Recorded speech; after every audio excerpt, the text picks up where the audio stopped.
Globalização e Cidadania, por Pedro Dalari. Bom dia, professor Pedro Dalari. Professor, entramos no mês de dezembro, final de ano, é hora de uma avaliação do que foi este ano muito complicado, não é verdade? O que o senhor teria a dizer sobre isso? Chegando o mês de dezembro, é o momento de se fazer um balanço da situação da cidadania no mundo, mas também no Brasil. No nosso país, o ano foi marcante, com muitos eventos relevantes, como as eleições municipais que foram concluídas no último final de semana. Mas certamente há dois fatos muito relevantes e que vão ser a marca de 2020 na história brasileira. O primeiro deles, o número muito expressivo de mortes por Covid-19. E o segundo fato marcante, o enorme impacto da destruição ambiental. Quanto à Covid-19, a doença era desconhecida no Brasil até o início deste ano. Chegou aqui e se disseminou após o período do carnaval, ou talvez até por conta das aglomerações do período carnavalesco. No último final de semana, o número de infectados já superava a casa dos 6.300.000, com 173 mil mortos, número subestimado, já que a falta de testagem faz com que muitas mortes acabem deixando de ser atribuídas à Covid-19, o que faz com que especialistas já falem num número de mortes no Brasil superior a 200 mil.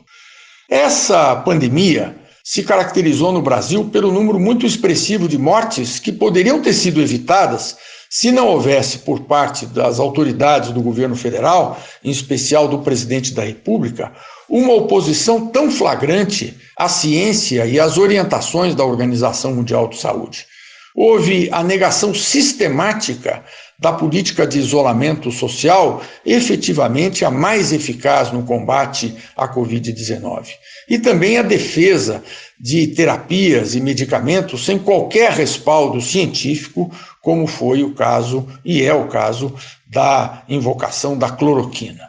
Também temos números muito impressionantes na questão do meio ambiente, né, professor? No âmbito da destruição ambiental, os números também são muito impressionantes. No desmatamento da Amazônia, houve o aumento significativo de mais de 10% em relação ao ano anterior, com 11 mil quilômetros quadrados destruídos entre agosto de 2019 e julho de 2020, o número mais elevado desde 2008. Com relação às queimadas, também a mesma coisa. Até o mês de setembro deste ano, já eram mais de 14 mil os focos contabilizados, um número equivalente ao total dos 6 anos anteriores, ou seja, de 2014 a 2019. Todos os dados de desmatamento e das queimadas insuspeitos, porque fornecidos pelo INPE, o Instituto Nacional de Pesquisas Espaciais, que é um órgão do próprio governo federal. Também, no caso ambiental, verificou-se a clara oposição das autoridades federais e do presidente da República à ciência, com a negação do impacto do aquecimento global e com a desestruturação dos órgãos ambientais. Essas duas tragédias, a da Covid-19 e a da destruição ambiental, com seus números que poderiam ter sido evitados, estão diretamente associadas a uma condução política que tem, como visto, na negação da ciência sua marca mais característica. Isto gera para a universidade uma enorme responsabilidade.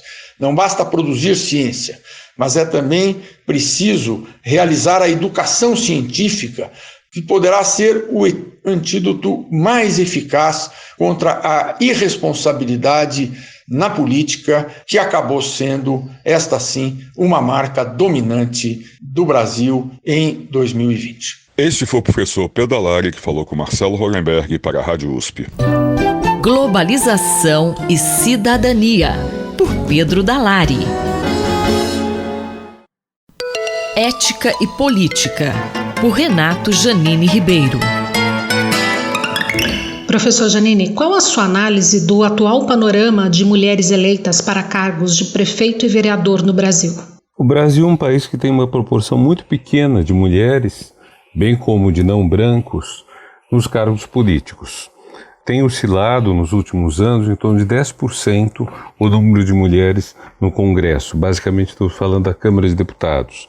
O número de negros e pardos tem também sido em torno desse, quando tanto uns quanto outras têm metade da população, mais ou menos. Ou seja, é uma subrepresentação extraordinária tanto das mulheres quanto dos negros, pardos e descendentes indígenas. Vai ser muito difícil melhorar a situação desses discriminados históricos sem eles terem posição mais destacada no poder. Muitas políticas foram feitas de inclusão social, elas são muito positivas, aumentou o número de negros nas universidades, sobretudo nas universidades públicas, aumenta constantemente o número de mulheres com educação superior. Em alguns países do mundo, mais machistas que o Brasil, como a Índia, o Irã, aliás, você chega a ter mais mulheres na universidade do que homens. Há uma mudança que ocorre, mas me parece que o lugar decisivo para que essa mudança seja fecundada é na política. E onde nós podemos ter uma ação afirmativa poderosa nessa direção é nos cargos eleitos pelo sistema proporcional. Eu me refiro a deputados federais, deputados estaduais e vereadores. Por quê? Eu vou explicar. No caso das eleições, nós não podemos estabelecer cotas para eleger alguém presidente, governador, prefeito ou mesmo senador. São eleições majoritárias. Mas para eleições proporcionais é possível adotar um sistema que já foi executado em alguns países do mundo, que constitui o seguinte: você estabelece uma lista fechada de candidatos. Isto é, o partido indica qual a ordem dos seus candidatos. Em vez da ordem ser determinada pelo voto que cada um deles tem na eleição, o partido já diz: se nós elegermos 7 deputados, os 7 primeiros da nossa lista são esses. Se elegermos um, será esse. Existe uma transparência, então. O partido já indica quem será o nome que vai para o Congresso. As pessoas podem, inclusive, dizer: não, então nesse nome eu não quero votar. Não estou votando apenas no partido, estou votando nas pessoas que esse partido escolheu como seus representantes. E como nós poderíamos fazer para aumentar a proporção de mulheres, ou se quisermos, a mesma coisa valeria para negros e descendentes indígenas? É estabelecer que a ordem dentro da lista fechada se alternará gênero ou alternará cor. Então, por exemplo, podemos determinar que se o primeiro nome da lista for homem, o segundo será mulher, o terceiro será homem, o quarto será mulher. Ou o primeiro pode ser mulher, o segundo será homem e por aí vai. Essa é uma maneira relativamente simples de conseguir cerca de metade das vagas nas eleições proporcionais para mulheres. E isso traria uma mudança muito grande, porque mesmo que uma parte dessas mulheres se eleja com pautas conservadoras e mesmo machistas, mesmo que uma parte dessas mulheres se eleja muito mais em função do marido do que por outra razão, vai fazer diferença, a presença muito grande. Por que é tão importante a participação feminina na política, assim como a de negros e a da comunidade LGBTQIA+. A participação feminina na política de negros, da comunidade LGBT, é muito importante porque existem pautas que só eles vão trazer. Quer dizer, tem pautas que outras pessoas poderão trazer, poderão levar, mas é preciso que haja uma certa densidade eleitoral, preciso que esteja visível que eles são numerosos. Por exemplo, o relatório Kinsey especulava 60, 70 anos atrás que 10% da população seria homossexual. Hoje nós temos no Congresso, tanto quanto eu sei, apenas um deputado e um senador que se declaram homossexuais.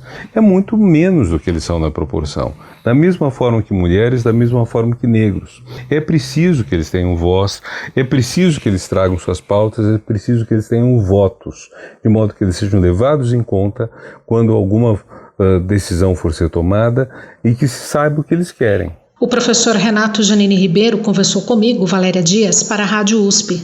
Ética e Política, por Renato Janine Ribeiro. Reflexão Econômica, por Luciano Nakabashi.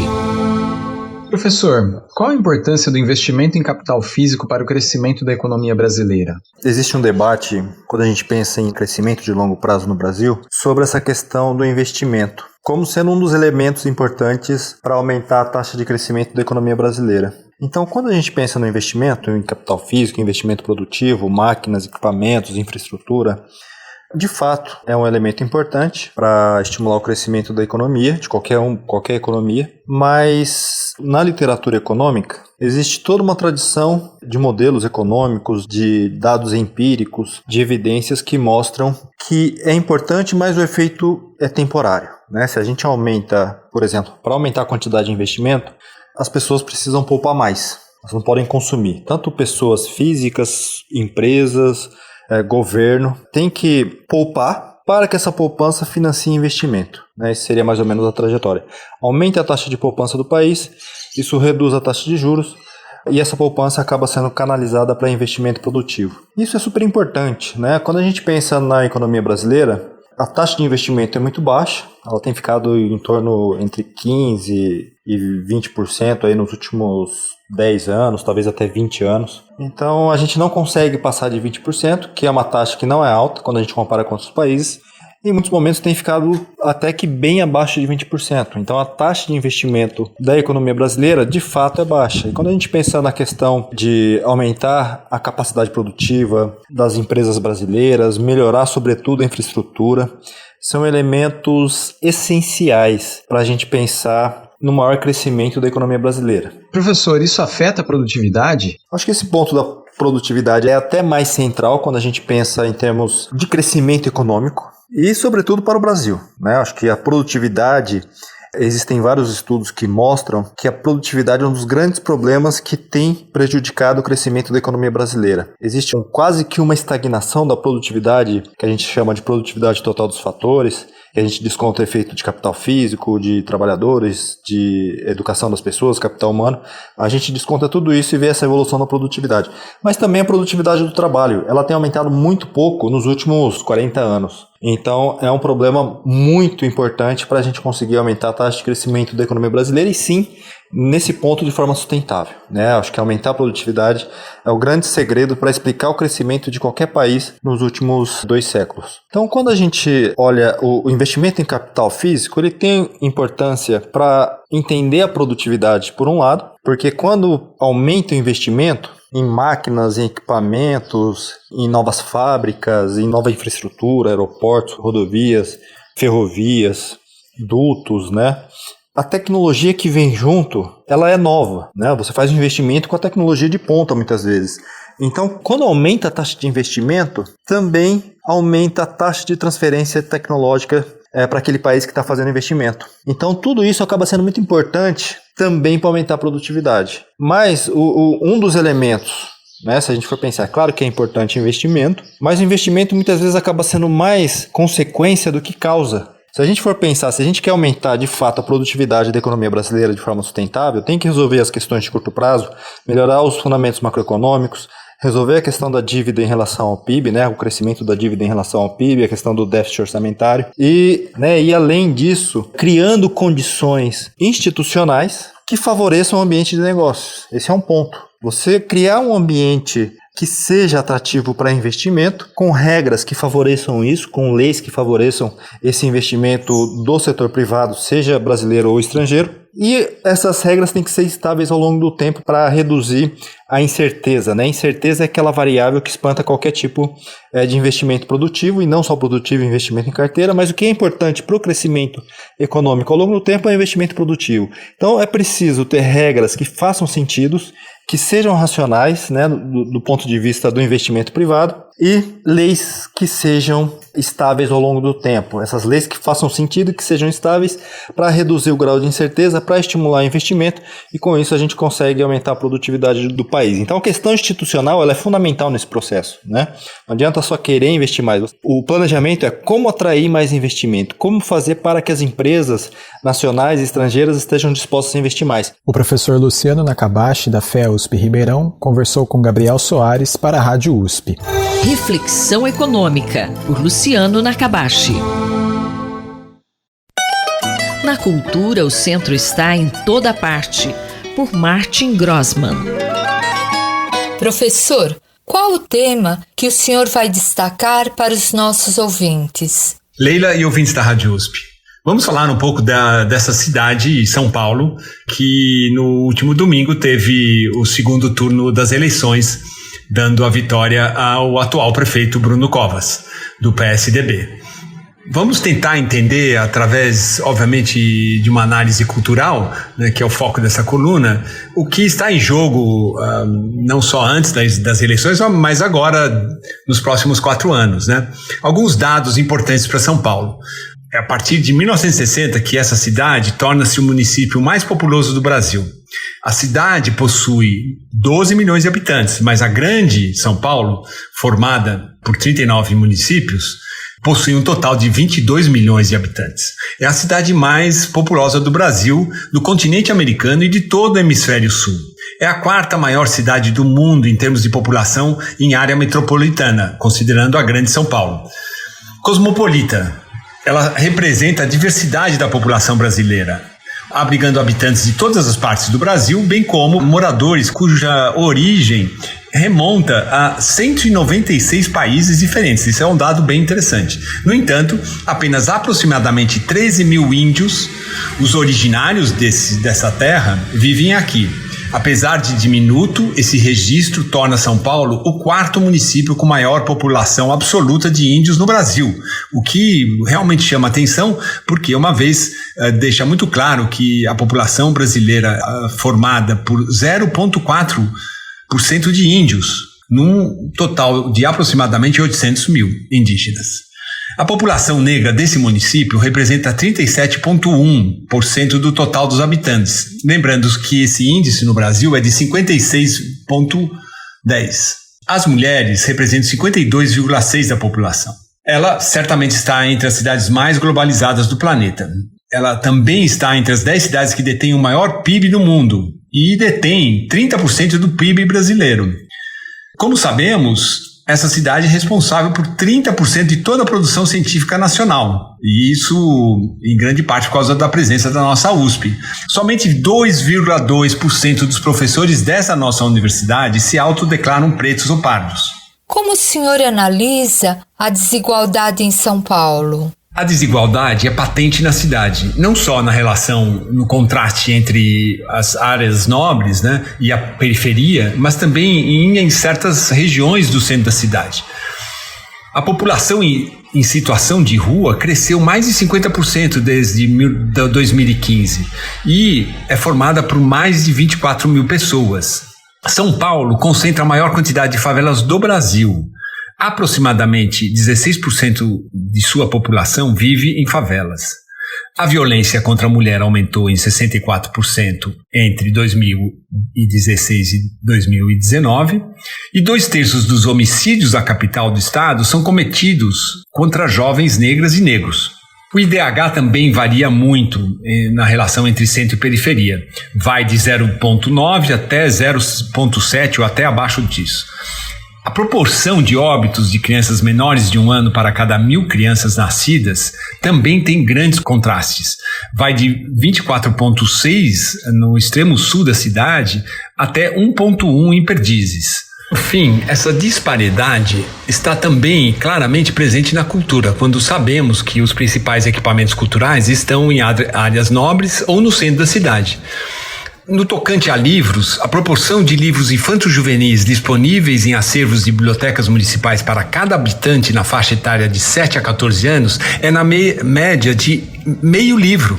O índice é ainda pior quando pensamos na população adulta, de 0,2%. Os votos obtidos pela oposição de mais de 40% da população, assim como os dados produzidos nesse segundo turno, demonstram que a periferia virou centralidade, que a periferia sim é hoje uma prioridade para qualquer política de governo e também algo prioritário no dia a dia da cidade. O professor Martin Grossmann conversou comigo, Leila Kiyomura, para a Rádio USP.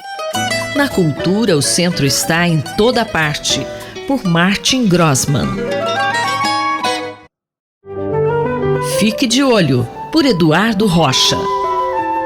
Professor, a famosa artista plástica veneziana do século XVIII, Rosalba Carriera, viu sua arte prejudicada pela catarata. Como era o tratamento da catarata naquela época? O tratamento para doenças oculares tem registro que remontam milênios da história da humanidade.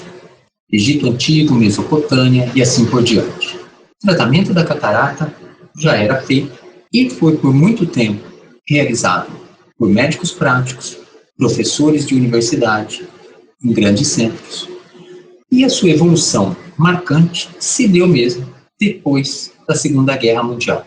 Dos anos 50 para cá, a possibilidade de usar corticóide para reduzir a inflamação, antibióticos para conter a proliferação de micro-organismos, a possibilidade de produzir pequenas lentes para substituir o cristalino opaco pela catarata e a possibilidade de usar microscópio com óptica e luzes bastante potentes que permitem então a um cirurgião habilidoso e destro reconhecer as delicadas estruturas e fazer o mínimo de intervenções para tratar a catarata passou a ser possível e a cada ano mais e mais evoluções vieram acontecendo. Um exemplo biográfico que ilustra a dificuldade por que passavam as pessoas com catarata, por exemplo, entre o século XVII e XVIII, é devido pela história da grande artista plástica Rosalba Carriera, uma jovem de família humilde, nascida na Itália, Veneza na época, que se mostrou habilidosa nas artes plásticas desde menina. Rosalba Carriera já guarda aqui duas interessantes peculiaridades. Uma, ser uma mulher atuando em uma profissão, na época, dominada, talvez 99% por homens, e se consagrar e se tornar uma das melhores entre todos os praticantes das artes plásticas do seu tempo. E dois, a sua longevidade. Foram mais de 80 anos, num período em que isso era pouco frequente. Mas se nesses dois aspectos, tanto da vida social, profissional, como da saúde geral, ela foi avante do seu tempo, no aspecto da saúde ocular, as coisas não a favoreceram. Rosalba Carriera teve catarata que começou a se manifestar na execução do seu trabalho de pintora de autorretratos já por volta dos 46, 47 anos. A nitidez, a clareza ficando difícil, fez com que ela tivesse uma consulta em pago e, na sequência, a cirurgia de catarata, que naquele tempo se limitava a entrar com uma delicada espátula no olho, movimentar e tirar o cristalino da linha da pupila, deixando ele solto, a fim de que entrasse luz pela pupila e essa pudesse, então, livremente chegar à retina. O desfecho errático desse procedimento se dava pela falta de nitidez, a falta de anestesia e a dificuldade em controlar a inflamação no pós-operatório. E não foi diferente com ela. Uma enorme inflamação acometeu esse primeiro olho e ela acabou perdendo parte da visão. Mais tarde, ela, tendo a visão diminuída também no outro olho, passou pela cirurgia, agora em Veneza, na sua terra natal. Porém, o desfecho foi similar. E assim, os últimos anos de vida de Rosalba Carriera foram de cegueira. Uma artista plástica que viveu entre o século XVII e XVIII, uma das melhores entre os melhores, mas que não pôde desfrutar de uma boa visão da meia-idade em diante, por falta, na época, de bons conhecimentos de prevenção, que no nosso caso significam proteção contra a ultravioleta e boa alimentação, e não pôde desfrutar da cirurgia tão segura disponível hoje por muitos oftalmologistas, que permite com que mais do que 99% dos pacientes operados tenham a plena restauração da visão. A cirurgia de catarata nos tempos atuais está bem mais segura? Nos tempos atuais, eu diria que a cirurgia não só está bem mais segura, como acessível. O Sistema Único de Saúde permite que pacientes recebam esse tratamento e uma boa avaliação pré-operatória, condições clínicas adequadas, pacientes operados têm plena restauração da visão, em grande parte, e isso permite que nessa terceira idade, uma melhor visão, uma vida mais plena, mais confiança e autonomia para as pessoas que desenvolvem catarata. Acabamos de ouvir o professor Eduardo Rocha, da Faculdade de Medicina da USP em Ribeirão Preto. Rosimeire Talamone para a Rádio USP. Fique de olho, por Eduardo Rocha. Ciência e cientistas, com Paulo Nussweig. Professor Paulo, qual vai ser o tema da sua coluna de hoje? Cara Valéria, caras e caros ouvintes. Hoje quero falar sobre um artigo publicado na revista Nature Communications em 17 de novembro e que gerou bastante polêmica. O título do artigo é A Associação entre Supervisão Informal em Colaborações Acadêmicas e Performance de Jovens Pesquisadores. A tradução é minha. Os autores organizaram informações de uma base de dados com mais de 200 milhões de artigos científicos e mais de 200 milhões de pesquisadores, identificando 3 milhões de pares de coautores experientes e jovens. Eles associam aos coautores mais experientes o papel de mentores informais dos mais jovens, a quem se referem como protegidos. Afirmam que a qualidade da orientação recebida permite prever o impacto científico dos artigos de autoria dos protegidos após a colaboração com os mentores. As afirmações seguintes geraram as maiores controvérsias. Os autores, 2 mulheres e um homem, afirmam que um aumento na proporção de mentoras mulheres não apenas reduz o impacto posterior de protegidas mulheres, como supervisionar mulheres também reduz o ganho das mentoras. Segundo os autores, contrariamente à tendência das atuais práticas de estímulo à diversidade, o impacto de mulheres que seguem carreira científica poderia ser aumentado se elas recebessem orientação de homens. O veredito de colega que respeito muito e com quem concordo é: esse artigo tem mais furos do que uma peneira. Proeminentes cientistas escreveram carta aos editores da revista solicitando que o artigo seja retirado, devido às diversas falhas metodológicas, a maioria das quais foi apontada por revisores antes da publicação. Face à pressão, agora consta na página da revista uma observação dos editores, que prometem uma resposta editorial em breve. O assunto traz alguns espinhos. Ciência não pode se submeter a pressões de uma turba que não gosta dos resultados de determinadas pesquisas. Já me posicionei contra a cultura do cancelamento na ciência. Marcelo Leite publicou o artigo na Folha de São Paulo, dia 22 de novembro, com o título Na ciência não cabe cancelamento. Ele afirma que só há 2 opções na abordagem científica: refutar as conclusões com metodologias melhores ou lutar para modificar as condições que levam a elas. Concordo no geral, discordo no caso específico. As afirmações feitas pelos autores, que não são validadas pelos dados compilados, têm implicações importantes para a atuação de mulheres na ciência, estimulando que pesquisadoras experientes deixem de oferecer orientação a mulheres e que mulheres deixem de buscar orientação de outras mulheres. Isso levanta imediatamente questionamentos éticos, pois trata-se de uma forma de experimentação com seres humanos. A falta de uma análise desses aspectos remove legitimidade da publicação. Professor Paulo, o senhor pode falar de algumas falhas desse artigo? Creio que é importante destacar inicialmente o equívoco em querer definir sucesso na carreira científica de forma absoluta a partir de levantamentos cientométricos. Indicadores de publicações e medições do seu impacto através de citações fornecem parâmetros relevantes, mas que não são absolutos. Mesmo dentro da perspectiva adotada, as principais falhas metodológicas são a identificação imprecisa do gênero dos autores, a partir da análise dos seus primeiros nomes, assim como a associação questionável de coautoria com mentoria. Há inúmeros casos de coautoria de artigos entre pesquisadores mais experientes e pesquisadores mais jovens, em que o trabalho é dividido, sem que haja sequer contato pessoal entre alguns autores. Além disso, há o equívoco comum de atribuir causalidade a correlações, sem embasamento suficiente. Isso fica explícito na leitura dos pareceres dos revisores, em que se recomenda reduzir o uso de linguagem causal sobre as correlações observadas.